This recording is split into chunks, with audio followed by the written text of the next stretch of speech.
morning, everybody, from the beautiful Gold Coast. This morning, currently family is out by the pool, and I thought I'm going to do my live because I've got a few things to share, as well as the boys have just gone across to Pacific Fair here on the Gold Coast, and they're watching WrestleMania on the big screen. It is the one that's happening right now in New York, the one that we were at live last year in New Orleans. So they're super excited. So I thought, oh, well, they're over in Pacific Fair doing their thing. Good morning, Lillian. They reckon there's only 5 people in the cinema watching. Good morning, Viv. Watching live the WrestleMania that's happening in New York. So I'm here on the balcony in the beautiful Gold Coast. I'll just show you. Just out there is the beach. We've got amazing views. We've got obviously the main bit of the Gold Coast or Surfers Paradise. And then I don't know if you guys can even see. Oh, yes, you can see. You can see. All right, I'll turn it back around. All right, so this morning we're going to talk about the what ifs in business and how to handle those and what to think about, you know, when you're building up your business, and what are the things to consider, because being a small business owner gives us the wonderful opportunity to be flexible in life once we get our business to a certain stage. However, there is also things we need to plan for. Good morning, Helen. Great to see you on the call as well. All right, so guys, what I like to call these things, actually, if I had called the live, you know, the buffers you should build into business, probably most people wouldn't have understood. So I call it the what ifs, because there are, you know, many things in the back of our mind when we're running a small business. What if it gets quiet? What if I don't make enough sales? What if, you know, my kids are very distracting, and therefore, you know, I'm never on time to things and all that kind of stuff. What if, what else is here? What if people leave me? What if a supplier lets me down? Or what if my staff leave me? What else? Health. What if my health is not where it should be, and therefore I cannot run my business? So I wanted to talk about the things, some of these things that come up, and the solutions to these are what I like to call buffers. Okay, so we know a buffer is when you build into a time or whatever. Time, money, can be any I don't know even how to explain it. A buffer is when you put a space between yourself and whatever the end goal might be, in terms of, you know, making sure that you're covering those what ifs. What if I end up coming late and all that kind of stuff. So I've got 7 different buffers here. I'll look and refer to my phone because I did create this content a little while ago, and I haven't yet spoken about it. So today is the day. So we have got the first one being time buffers. Okay, so building in time buffers.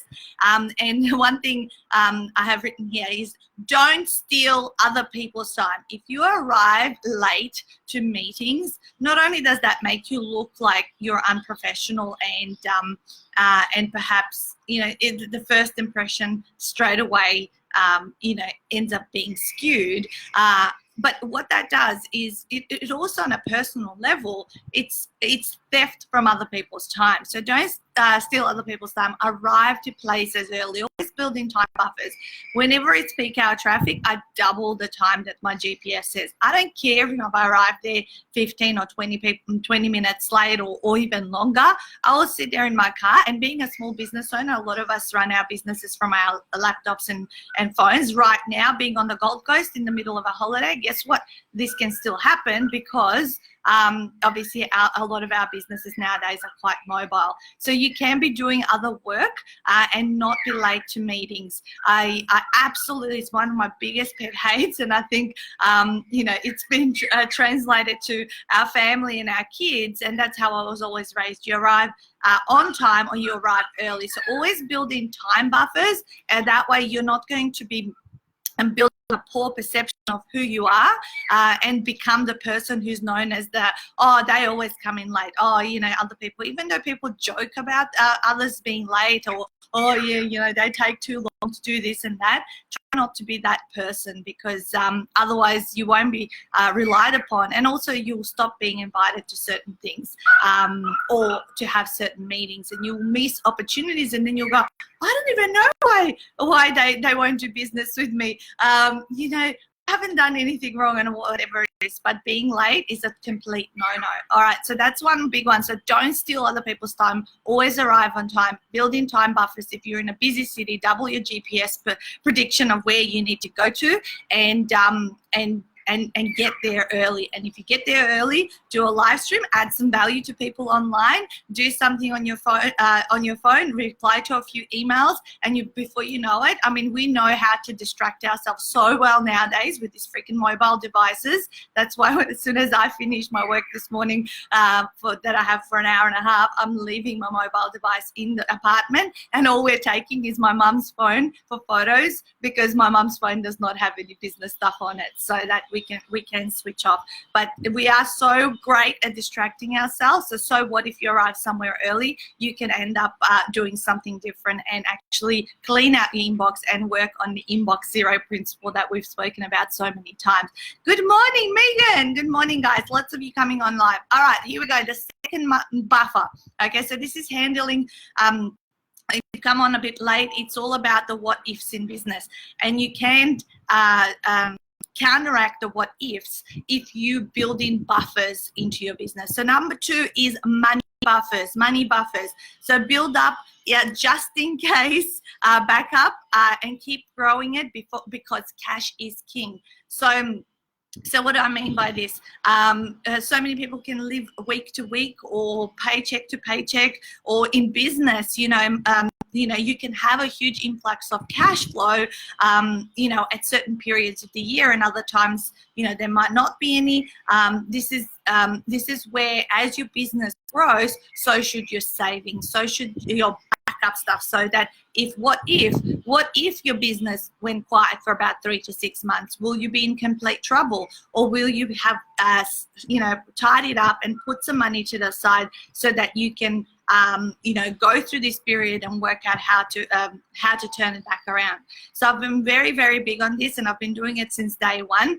I think I read it in one of Dr. John DeMartini's books, whereby when he was earning X amount of money, he would put aside, like, say, a certain percentage. But then obviously, as he grew business, and in business, we every year we should obviously be growing, and sometimes it's exponential and sometimes it's, you know, steady growth. I have to say, after 9 years, I have not had a crappier year than the year before. Like, you know, every year it has been growing, and there was an exponential curve there at about year 2 to 3 to 4, but nowadays it is still steadily growing, but not I do that with my GST, Megan.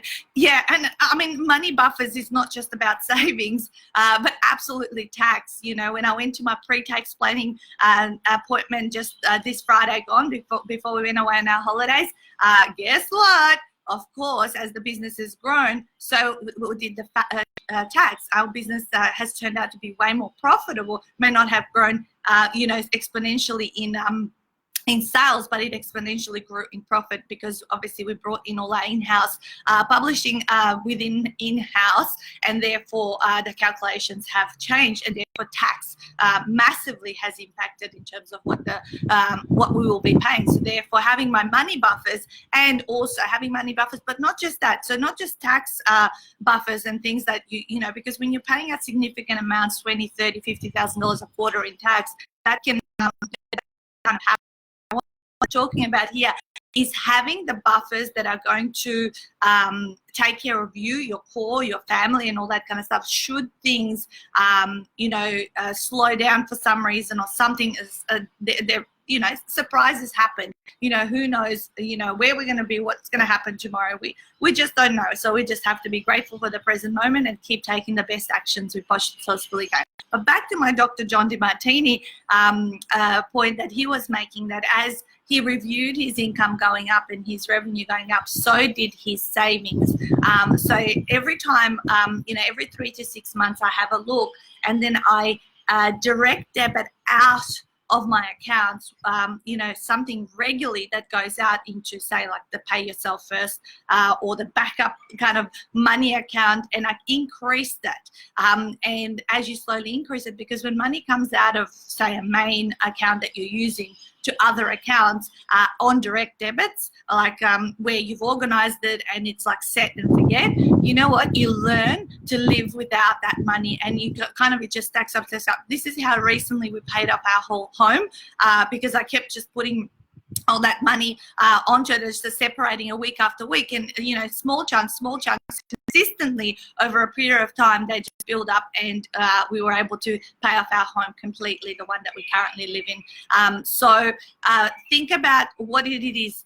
It may not be thousands, it may not be hundreds. It could start off with being $50 a week that you're putting into into a separate account. That how are you going to live without those extra $50, rather than, because what did I say? The more you have, the more you're going to spend, unless you're actually planning and figuring out and actually separating it out so it's then all on autopilot.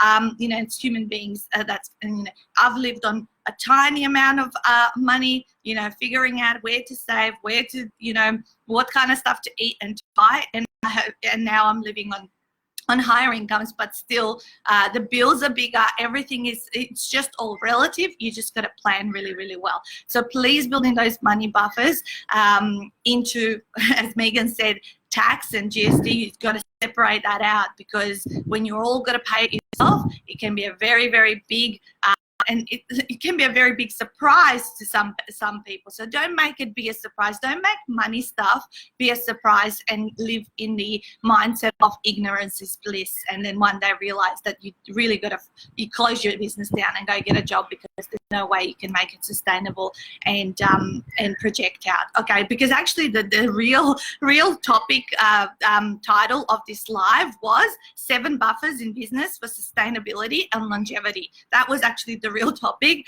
but I called it the what ifs because that was kind of just making it simpler for people to understand. But now that we've been talking about for about 10 minutes, I can actually tell you the real title. So that's money buffers. Okay, the next, the third point here is people buffers, you guys, people buffers. Let me know if this resonates with you.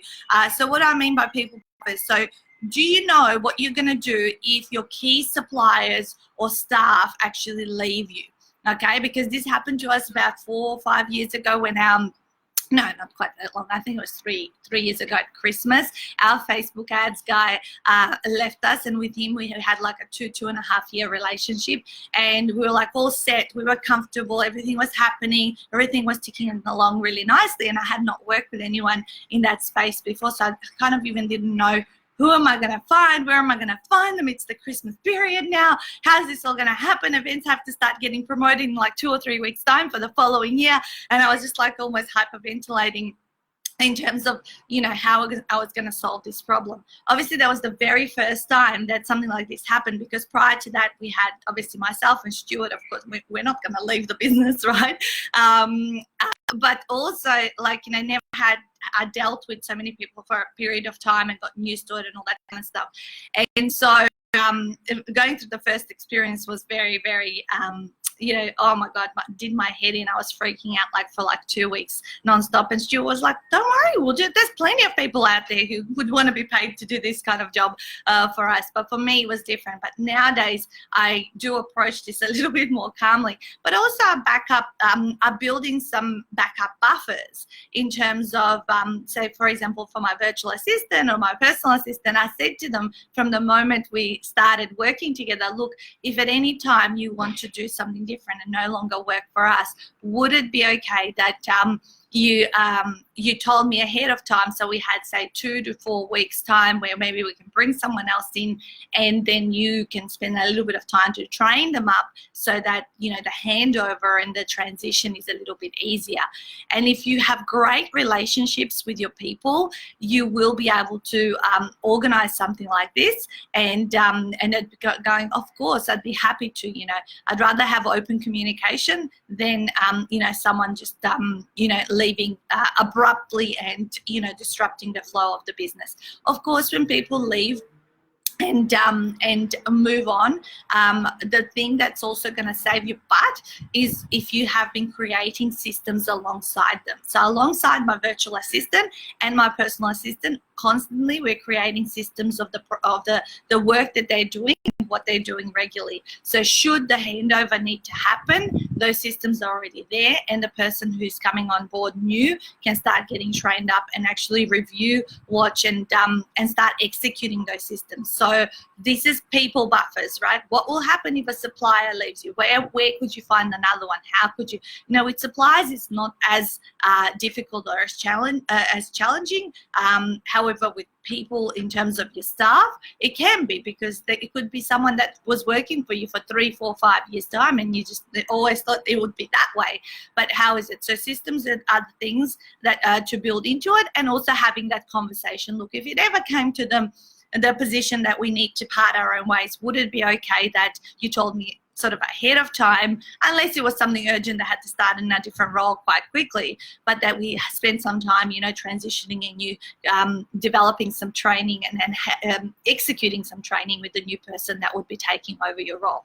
So that's a really good one to think about, and why systems are so important and save you so much time. Because of course, when someone else new comes in, guess what? The focus needs to be on getting as quickly as possible to the point of where they are self-sufficient or almost self-sufficient, so you can keep doing what you're doing best rather than spending time in training. This is why they say that you know, companies that have high staff turnovers, you know, they're constantly, you know, what is going on within that business? Why is this happening? Because it costs a lot of time, a lot of money, a lot of effort to have high staff turnovers.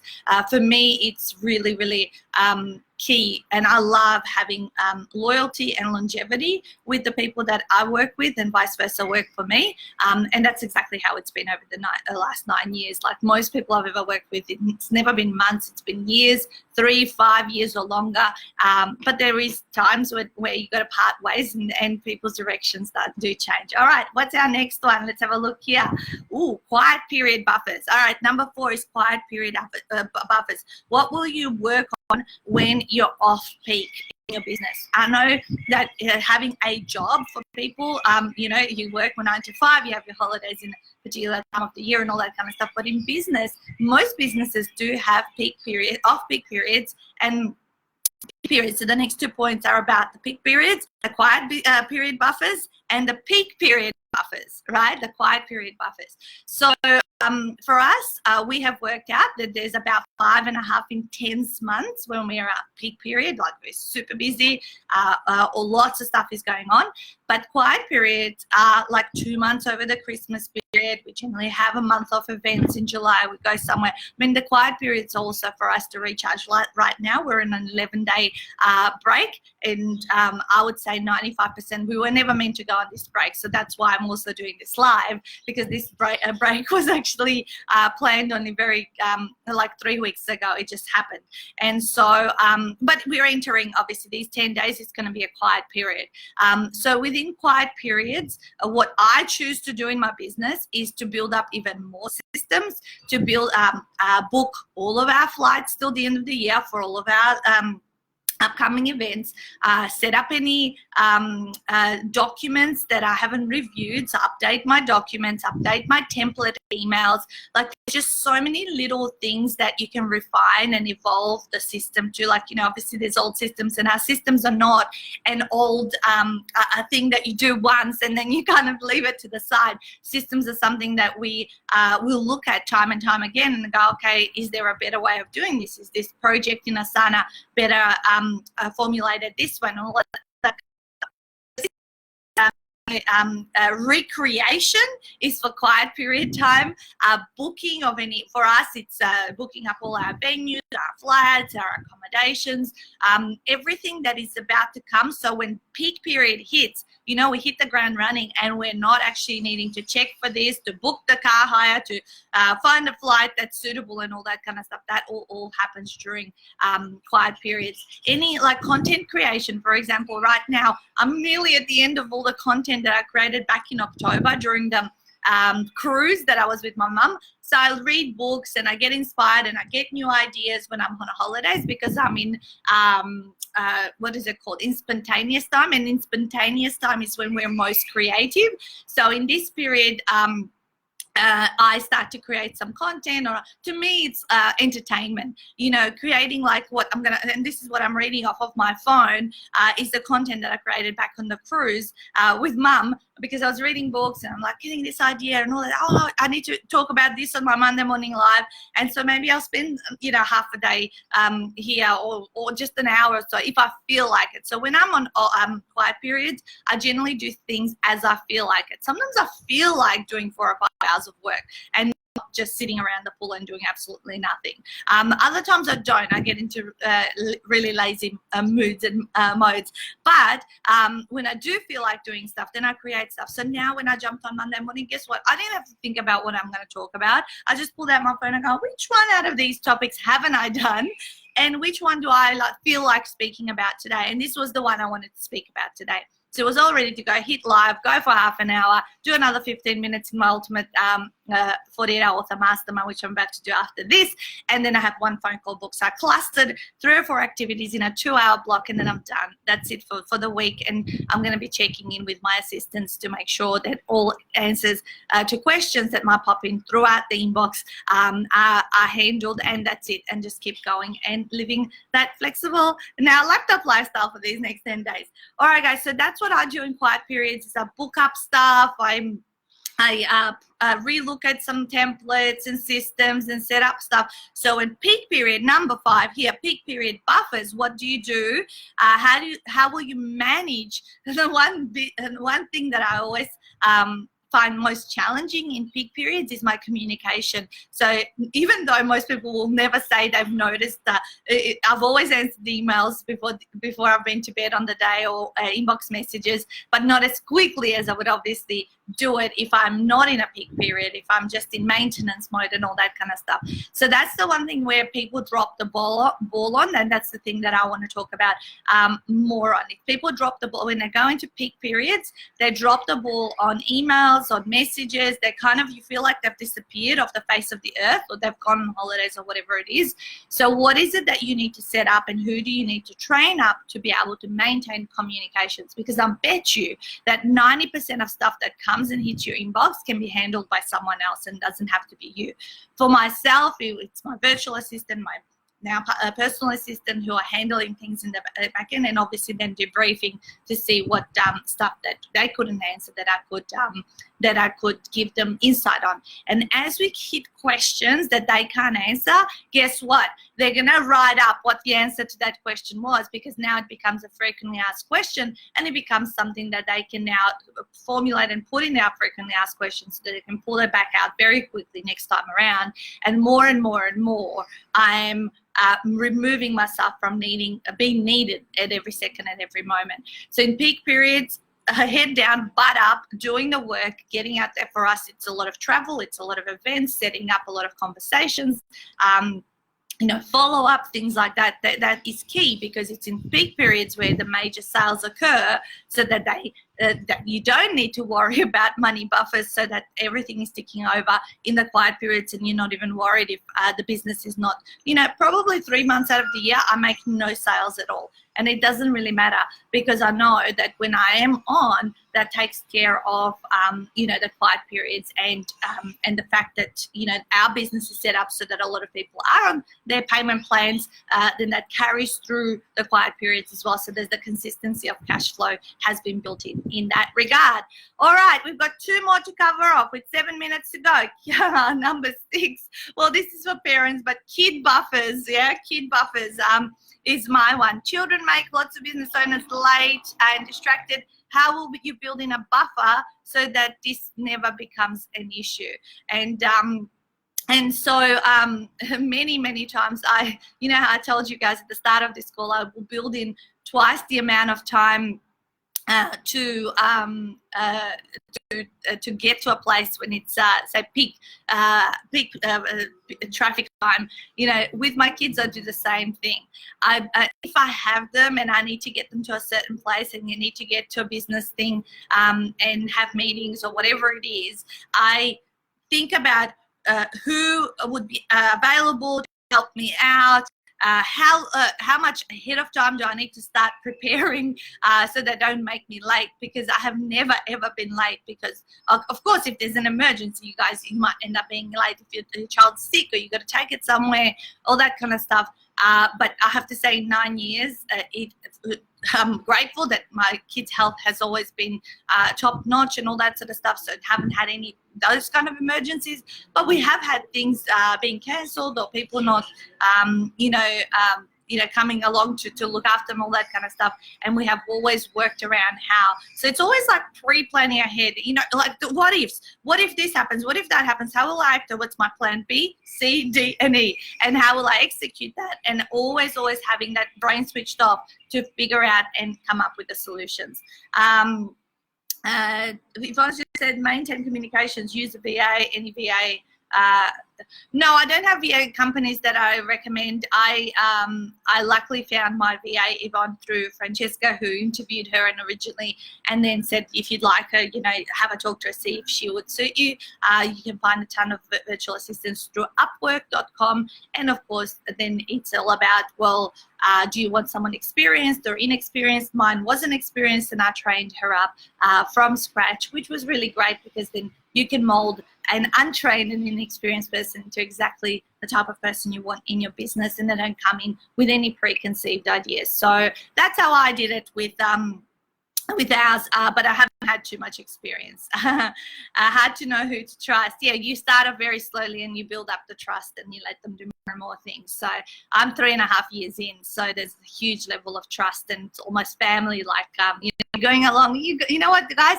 We're going along to the Philippines in October, and we're going to visit our virtual assistant, but at the same time do a team bonding kind of thing for 7 nights. Me, Mum, Viv, and Lindy, the girls in the business, are going to hang out in the Philippines in October to further deepen that trust, Yvonne, and it's a great way to look after your people, so you have that loyalty and longevity with them over a period of time, and show appreciation and reward them at the same time. Okay, guys, number 7 is your health buffers. What if my health goes off the rails and I cannot run my business? How do you build in health buffers when you don't know actually what's going to happen?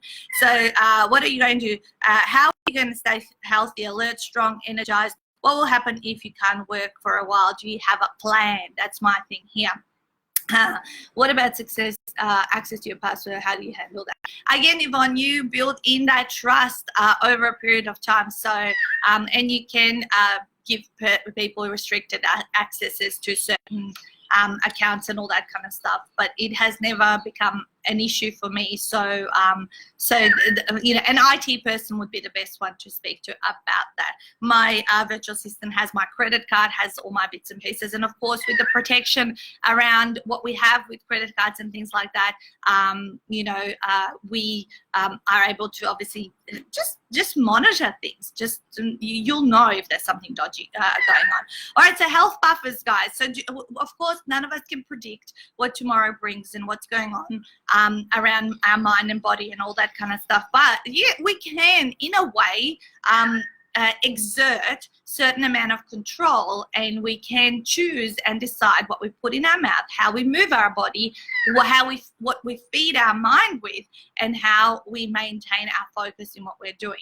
So I have shared this many times before. I do I have meditation apps that I use on here. I've got my 7-minute workout. I go to my PT twice a week. I do a lot of these things that I don't freaking feel like doing it, but I do it anyway because I know they're good for me. And I know they're good for me because in turn, if I don't do them and I start falling apart and getting certain symptoms or issues and all that kind of stuff, that I will then be able to, then I won't be able to keep doing and impacting other people's lives. Stuff we don't like to do, and we prefer to spend our time otherwise. Some people get a kick out of doing health stuff. I would have to say I'm half. Okay, I really need to use my mental strength to get up in the morning and do my workouts and turn up and then keep turning up. But once you do it off as long, I've been doing now 3.5 years without fail, 4 times exercising a week, or looking after, eating the right stuff 80% of the time, being the total slob the other 20% of the time, and just having regular checkups, having your insurance checked out. So, have you got, if you cannot work at all, do you have trauma insurance? Do you have insurance that, income protection? All of those kind of things you got to have sorted out. And that's built a buffer should you not be able to do it. Now, other things I always think about, what if I can't get on a plane, or I can't do as many events as I normally do? Would I be able to do this in an alternative way that would still work? And in my head, I always am thinking, well, that would be plan B, and would be plan C, because a lot of my business, once I meet people, I can execute a lot of things online and via communication. So maybe the business model may need to change. So it's hot out here. It's going to be 28 on the Gold Coast today, which is awesome. I can't wait to get in the water. And today is going to be swimming day. So when I go to hot locations where it's humid and sweaty, I hate doing exercise in really, really hot. So I choose instead to swim, and I swim lots of laps. And then that is refreshing, but then it ticks off my exercise portion of the day. So I actually adjust my exercise depending on where I am, because I hate really sweating it out in humidity and all that kind of stuff. So there you go, guys. We went through the 7 buffers you need to build into business for sustainability and longevity. All of those what ifs that we come up with, that we might have lingering on in the back of our minds. What if, it goes quiet? What if I don't make sales? What if my health, goes astray? What if, a business is so super busy I can't keep up with things? So these are all of the different things that we've covered off this morning. If you just joined on the live, it's probably good to rewind back to the beginning, watch the recording, and if you have any questions throughout the day or whatever, I'll be only checking in twice a day from here on in, first thing in the morning and probably around 3-4 o'clock, and then be enjoying the holiday time. So that's how I will maintain my inbox at 0. 7 health authors, yes, can choose healthy food 80% of time, meditation, workout, and PT twice a week. There you go. Insurance. Yes, all of those things. So I trust that you guys have found this valuable. It's been wonderful coming to you from the Gold Coast. I will give you one last look at the beach. Look at this view. I don't know if you can see it. Yes, you can see it. And then the surface just there. And the big buildings over there. So it's been a great, had a great time. I'm going to go do my live in my authors group and then get back to holidaying mode. Mwah, mwah, mwah. See you guys. Might see you next week. Might not. See how I feel like it when I wake up Monday morning. Bye, because we're not home till Wednesday.